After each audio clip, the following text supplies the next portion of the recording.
దేవునికి అపాయింట్మెంట్ ఇచ్చారా అండి? మరి ప్రతిరోజు కూడా మనం చాలామందికి కలుసుకోవడానికి పలానా టైంలో, పలానా ప్లేస్‌లో కలుసుకుందామని చెప్తాం గదా! సో, అదే రీతిగా దేవుడు మన గురించి కూడాను ఆశిస్తా ఉన్నారు. వాక్యం ఈ రీతిగా తెలియచేస్తుంది. ఇర్మియా గ్రంథము 29వ అధ్యాయం 12వ వచనం మనం చూసుకునేటప్పుడు, మీరు నాకు మొరపెట్టుదురేని, మీరు నాకు ప్రార్థన చేయుదురేమి, నేను మీ మనవి ఆలకిస్తాను అని చెప్తున్నారు. అంటే దేవుడు మనం ప్రార్థన చేయడానికి, ఆయనకు మనవి చేయడానికి మనము ఆయనకు అపాయింట్మెంట్ ఇస్తామని చెప్పి ఆయన ఎదురు చూస్తున్నారు. సో, ఏ రీతిగా ఇది జరుగుతుంది, ఎలాగని మనం ఆలోచన చేసినప్పుడు, ఏ యొక్క వ్యక్తినైనా మనం కలుసుకోవడానికి ఒక ప్లేస్‌ని మనం చూస్ చేసుకుంటాము. సో, ఆ ప్లేస్‌లో మనం కూర్చొని వారితో మాట్లాడడానికి, కష్ట సుఖాలు పంచుకోవడానికి గానీ, ఆలోచనలు గానీ, మంచి చెడ్ల సంప్రదింపులు గానీ, ఏవైనా ఈ రీతిగా చేస్తూ ఉంటాం. సో, దేవుడు అంతకంటే ప్రాముఖ్యమైన వ్యక్తి. ఆయన సర్వ సృష్టికర్త, ఆయన సర్వశక్తి కలిగిన దేవుడు. కాబట్టి ఆయనకి కూడాను ఒక ప్రత్యేకమైన స్థలము ఉండాలి. ఆయన కొరకు కూడాను సమయాన్ని కేటాయించాలని చెప్పి దేవుడు ఆశపడుతున్నారు. సో, పాత నిబంధన కాలంలో మనం చాలామందిని చూసుకునేటప్పుడు మేడగది అనుభవాన్ని, పొలంలోకి వెళ్ళి వాళ్ళు ధ్యానం చేశారని ఈ రీతిగా మనకి కనబడుతూ ఉంటది. సో, ఈ రోజుల్లో కూడాను చాలామంది ఇళ్ళల్లో మరి క్రైస్తవేతరుల ఇంట్లో కూడాను మరి ప్రేయర్ రూమ్ ఖచ్చితంగా ఉంటది. సో, ఎందుకు ఈ ప్రేయర్ రూము, దాని తాలూకా ప్రాధాన్యత ఏంటి? బైబిల్ గ్రంథంలో ఏం చెప్పబడింది అని మనం చూసుకునేటప్పుడు బైబిల్ గ్రంథంలోని చాలాసార్లు మేడగది గురించి రాస్తున్నారు. అంటే పూర్వం రోజుల్లోని పైన ఒక రూమ్ వేసుకొని దాంట్లో ప్రత్యేకంగా ప్రార్థన చేయడానికి, దేవునితో సంభాషించుకోవడానికి ఏర్పాటు చేసుకునేవారు. సో, ఫస్ట్ మేడగది ఏమి మనకు నేర్పిస్తుందంటే వ్యక్తిగతంగా దేవునితో గడిపే ఒక స్థలము, అక్కడ ఒక సమయము దేవునితో ఏర్పాటు చేయబడింది.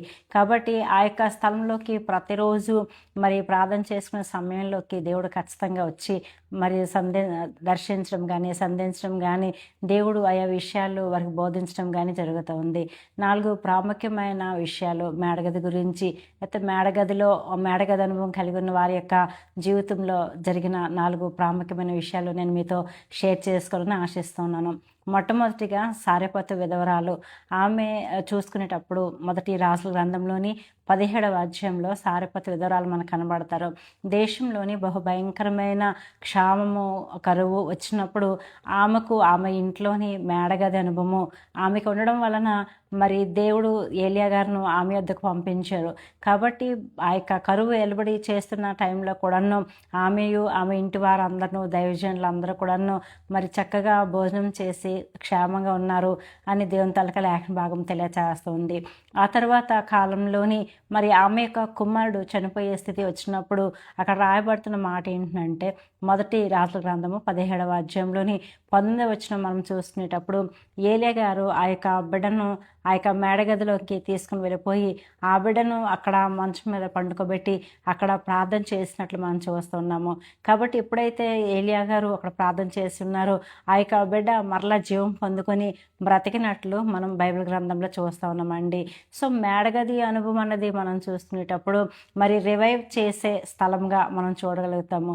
సో, ఈ యొక్క దినాన్ని మన యొక్క జీవిత ప్రయాణంలో కూడాను మరి దేవునితో అటువంటి రీతిగా ఒక ప్రత్యేకమైన స్థలంను మరి కేటాయించుకొని, ప్రత్యేకమైన సమయంను కేటాయించుకొని దేవునితో వ్యక్తిగత అనుభవం కలిగి ఉండేటప్పుడు ఖచ్చితంగా దేవుడు ఎలాంటి కోల్పోయిన పరిస్థితులు, పాడైపోయిన పరిస్థితులు ఉండేటప్పుడు దేవుడు తన యొక్క చిత్తానుసారంగా మరలా రివైవ్ చేయడానికి, రిస్టోర్ చేయడానికి ఆయన ఇష్టపడుతూ ఉన్నారు.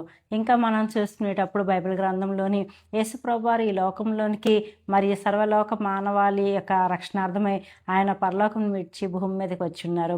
ఈ నేపథ్యంలోని ఆయన ఏ యొక్క ప్రణాళిక కొరకైతే వచ్చి ఉన్నారో ఆ ప్రణాళిక నెరవేర్పుకి ముందుగానే ఆ యొక్క శిష్యులతోటి మేడగదిలోని పస్కాను ఆయన భుజించినట్లు మనం చూస్తూ ఉన్నాము. సో, అక్కడ ఆయన పస్కాను భుజిస్తూ ఉన్నారు. మరి భుజించిన తర్వాత ఆయన అక్కడ చెప్తున్న మాటలు ఏంటంటే, ఇప్పుడు ఈ యొక్క పస్కా ఇప్పటి వరకు కూడాను అనేకమైన మార్లు మరి యొక్క రొట్టెను మరలా రాక్షసం తీసుకుని ఉన్నారేమో, కానీ ఇప్పటి నుంచి నా యొక్క శరీరానికి, రక్తానికి సాదృశ్యంగా మీరు తీసుకుని పోబోతున్నారు అని చెప్తున్నారు. శ్రేష్టమైన కార్యం ఏది జరిగింది అని మనం ఆలోచన చేసినప్పుడు మరి ఏదైనా వనంలోని ఆదాము ద్వారా ఏదైతే దేవునితో ఒక వ్యక్తిగత సంబంధ బాంధవ్యము కోల్పోయారో, సహవాసం కోల్పోయారో, పాపం అన్నది, శాపం అనేది లోకంలోనికి వచ్చినప్పుడు యేసు ప్రభువారు ఆ యొక్క మేడగది అనుభవం ద్వారా మనకి మరల తిరిగి అవన్నీ కూడాను అనుగ్రహించారండి. అంటే పునరుద్ధరించారు. దేవునితో మరలా మనకి వ్యక్తిగత సంబంధ బాంధవ్యాన్ని, ఆయనతో సహవాసాన్ని దేవుడు మనకు అనుగ్రహించారు. అంత మాత్రమే కాకుండా ఆయన మన యొక్క పాపాన్ని, శాపాన్ని కూడాను ఆయన యొక్క శిలువ మరణం ద్వారా కొట్టివేసినట్లు మనం చూస్తున్నాము. సో రెండవ మేడగది అనుభవం అనేది జీవితంలో ప్రతి ఒక్కరికి కూడాను మరి తరతరాలు యుగాలు కూడాను సరిపడా దేవుడు గొప్ప కార్యం చేయడానికి అక్కడ ఒక మాదిరి మనకు చూపించినట్లు మనకు కనబడుతుంది. మూడవది మనం చూసుకునేటప్పుడు మరి అపొస్తలులు అంటే యేసుప్రభువారు మరి చనిపోయి తిరిగి లేచి పునరుద్ధానుడైన తర్వాత యేసుప్రభువారు అక్కడ శిష్యులకి ఈ రీతిగా ఆజ్ఞాపిస్తున్నారు. పైనుండి శక్తి అంటే పరిశుద్ధాత్మ శక్తి మీరు పొందుకునేంత వరకు కూడాను మీరు ఎక్కడికి వెళ్ళొద్దు, ఇక్కడే వెయిట్ చేయండి అని చెప్పినప్పుడు వారందరూ ఇంచుమించు 120 మంది అపోస్తలు రాసిన కార్యంలోని 1వ అధ్యాయము 13వ వచనంలో ఈ రీతిగా రాస్తున్నారు. ఇంచుమించు 120 మంది మేడగదిలోని 10 రోజులు పరిశుద్ధాత్మ కొరకు ఎదురు చూస్తున్నట్లు మనం చూస్తూ ఉన్నాము. వారందరూ కూడాను పరిశుద్ధాత్మను పొందుకొని దేవుని తాలూకా శక్తిని, దేవుని తాలూకా అధికారాన్ని పొందుకున్నారు.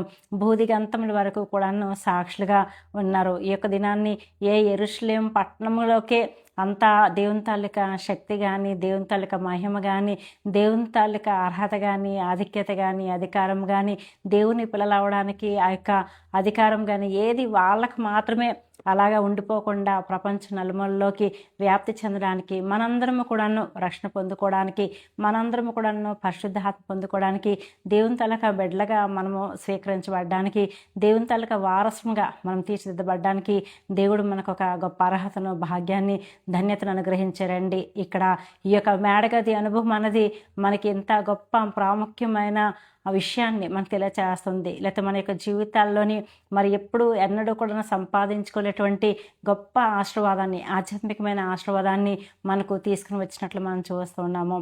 అలాగనే ఇంకొక 4వది మనం చూసుకునేటప్పుడు పేతురు గారు ఆయన ఒక సీమోను ఇంట్లో ఆయన ఉండేటప్పుడు ఆయన జీవితంలో కూడా జరిగిన కార్యం మనం చూద్దామండి. అపోస్తలులు రాసిన కార్యంలోని 10వ అధ్యాయము 9వ వచనము మనం చూసుకునేటప్పుడు మరి ఆయన యొక్క సీమోను ఇంట్లో ఉండేటప్పుడు ఆయన మధ్యాహ్న సమయంలోని మిద్దె మీదకి వెళ్ళిపోయి అక్కడ ప్రార్థన చేస్తున్నారు. ప్రార్థన చేస్తునేటప్పుడు ఆయన ఆత్మచేత పరవశుడైపోయి పరలోక అనుభవం చూస్తున్నాము. చక్కగా రాస్తున్నాడు, ఆకాశము తెరవబట్టయు అని అక్కడ చక్కని మాట మనం చూస్తున్నాము. ఆయన గొప్ప దర్శనం చూశారు. ఏంటంటే ఆకాశం తెరవబడ్డము. దేవుడు ఆయనకి ఒక దర్శనం ఏం చూపించారంటే, ఇగో సర్వలోకమునకు వెళ్ళి సర్వ సృష్టికి కూడాను సువార్త ప్రకటించాలి. జాతి మత కుల భేదం లేకుండా ప్రతి ఒక్కరికి కూడాను నా యొక్క ప్రేమను చెప్పాలి, నా యొక్క ప్రేమ వాళ్ళు కూడా అనుభవించాలి, నా రాజ్యపు వారసులుగా వాళ్ళు కూడా అవ్వాలి అని చెప్పేసి దేవుడు అక్కడ వరకు ఉన్న ఏ యొక్క మరి కుల బౌండరీస్ కానీ, మత బౌండరీస్ కానీ ఏమైతే ఉన్నాయో ఆచారాలు, సాంప్రదాయాలు వాటన్నిటిని పడగొట్టి ప్రతి ఒక్కరిని కూడా తన యొక్క బిడ్డలుగా స్వీకరించడానికి ఇష్టపడుతున్నారు అనేటువంటి రీతిగా మరి ఆయనకు ఒక దర్శనం చూపించినట్లు మనం చూస్తున్నాము.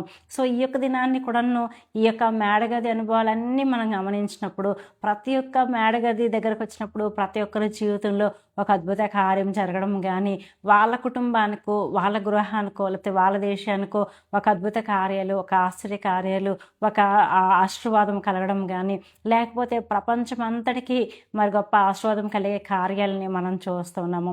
సో ఈ యొక్క దినాన్ని కూడాను దేవుడు మనం అలాంటి ఒక మంచి అనుభవము కలిగి ఉండాలని మనకి దేవుడు కోరుకుంటూ ఉన్నాడు. మనందరికీ తెలిసిన ఒక విషయం ఏంటంటే, more prayer more results, less prayer less results, no prayer no results అని మనకు తెలుసు. అంటే ఎక్కువగా ప్రార్థన చేస్తే ఎక్కువగా మంచి ఫలితాలు మనం పొందుకుంటాము, తక్కువగా ప్రార్థన చేస్తే తక్కువ మంచి ఫలితాలు పొందుకుంటాం. ప్రార్థనే చేయకపోతే ఫలితాలు ఎలా పొందుకోగలుగుతాము? అందుకని మరలా మొదటికి వస్తూ ఉన్నాను. దేవుడు మన కొరకు, మన అపాయింట్మెంట్ కొరకు ఎదురు చూస్తూ ఉన్నాడు. ఇర్మియా గ్రంథకర్త రాస్తున్నారు. ఇర్మియా గ్రంథము 29:12 మనం చూసుకునేటప్పుడు, మరి మీరు నాకు ప్రార్థన చేస్తారేమో, మొరపెడుతూ వస్తారేమో అని నేను మీ కొరకు వెయిట్ చేస్తాను అని దేవుడు తెలియచేస్తున్నారు. పౌలు గారు చాలా చక్కగా రాస్తున్నారు.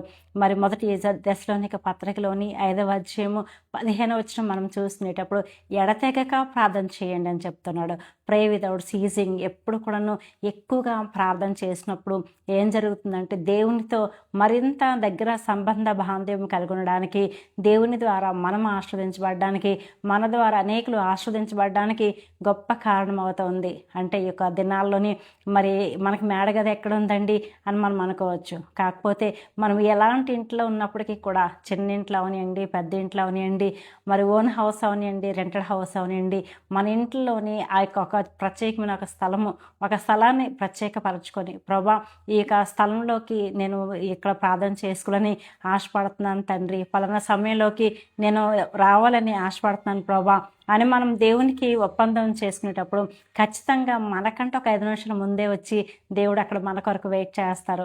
కాబట్టి ఖచ్చితంగా ఎప్పుడైతే ఆయన మన గురించి వెయిట్ చేస్తారో, మనం ఆయనకి ప్రార్థన చేసినప్పుడు ఆ ప్రార్థన కూడాను, ప్రభా నేను ఏ విధంగా ప్రార్థన చేయాలి, ఇగో ఈ సమస్యలు ఇలాగ ఉన్నాయి, ఈ అవసరతలు ఇలాగ ఉన్నాయి అని మనం ప్రార్థన చేసినప్పుడు దేవుడు ఖచ్చితంగా దానికి అవసరమైన ఒక సలహాన్ని దేవుడు ఇస్తారు, ఆలోచనని దేవుడు అనుగ్రహిస్తారు, పరిష్కారాన్ని అనుగ్రహిస్తారు. కాబట్టి ఎక్కువగా ప్రార్థన చేయడం వలన దేవుడుతో వ్యక్తిగత సంబంధం ఉండి ఇలాగ జరుగుతుంది.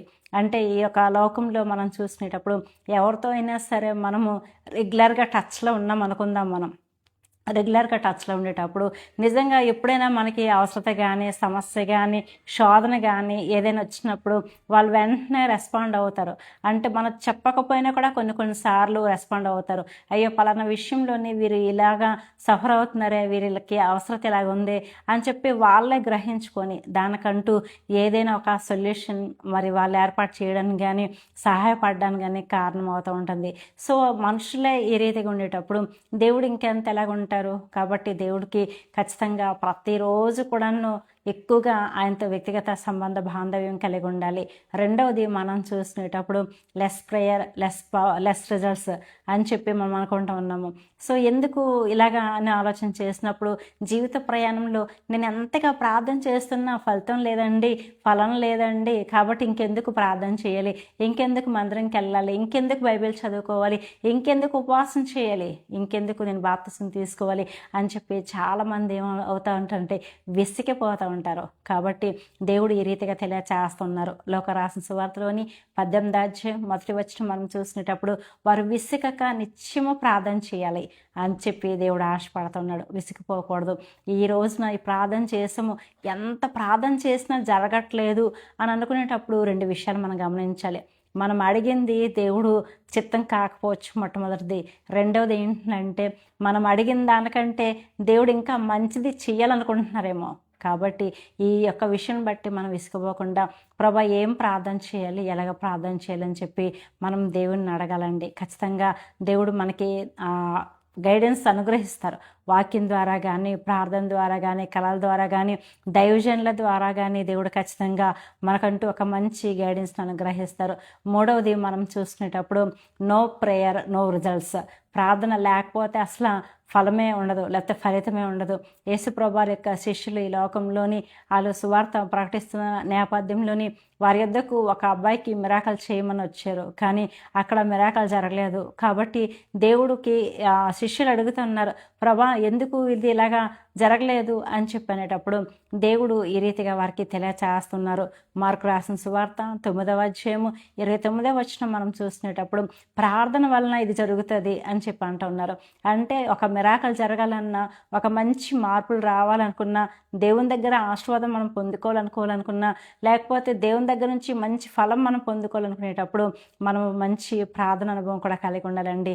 మేడగది అనుభవం పాత రోజుల్లోని మేడగది అనుభవం అనేది ఎలాగుందో ఈ యొక్క దినాల్లోని మన ఇంట్లో ఉన్న మన స్థలంలోనే మనం ఒక చక్కని ప్లేస్ని ఏర్పాటు చేసుకుని ప్రభా ఇక్కడ నాకు మేడగది అనుభవం దయచేయండి ప్రభా.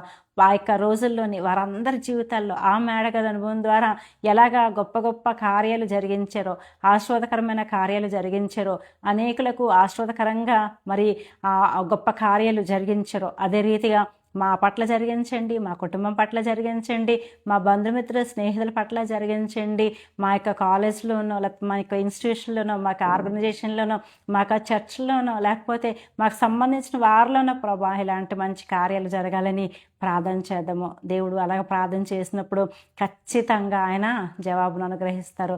చక్కని మాట వాగ్దానం మీ ముందు ఉంచుతూ ఉన్నాను నేను. దేవుడు ఈ రీతిగా తెలియచేస్తున్నాడు. ఇర్మియా గ్రంథము 33వ అధ్యాయం 3వ వచనం మనం చూసుకునేటప్పుడు, నాకు మొరపెట్టుము నేను నీకు ఉత్తరం ఇచ్చేదను అని దేవుడు తెలియచేస్తున్నారు. దేవుడు 24/7 365 డేస్ కూడాను అవైలబుల్గా ఉన్న దేవుడు కాబట్టి ఆయనకు మొరపెట్టినప్పుడు ఖచ్చితంగా ఆయన జవాబును అనుగ్రహిస్తారు. ఈ వాక్యం వీక్షిస్తున్న మీరు కూడాను ఎలాంటి పరిస్థితుల్లోని ఈ వాక్యం వింటూ ఉన్నారు? విసిగిపోతూ ఉన్నారా? లేకపోతే ఇంకా జరుగుతుందా లేదనే ఒక సందేహంలో ఉన్నారా? పరిశుద్ధాత్మ దేవుడు మీతో మాట్లాడుతున్నారు. భయపడద్దు, నేను నీకు తోడుగా ఉన్నాను. ఖచ్చితంగా మీ యొక్క జీవితంలోని ఒక మంచి కార్యము జరిగించి మీకు సంతోషాన్ని ఇచ్చి మిమ్మల్ని సాక్షిగా నిలబెట్టబోతున్నానని దేవుడు తెలియచేస్తున్నారు. అటువంటి రీతిగా దేవుడు కార్యం చేసి మిమ్మల్ని సంతోష ఆనందాలతో దేవుడు నింపి సాక్షిగా నిలబెట్టిన గాక. God bless you.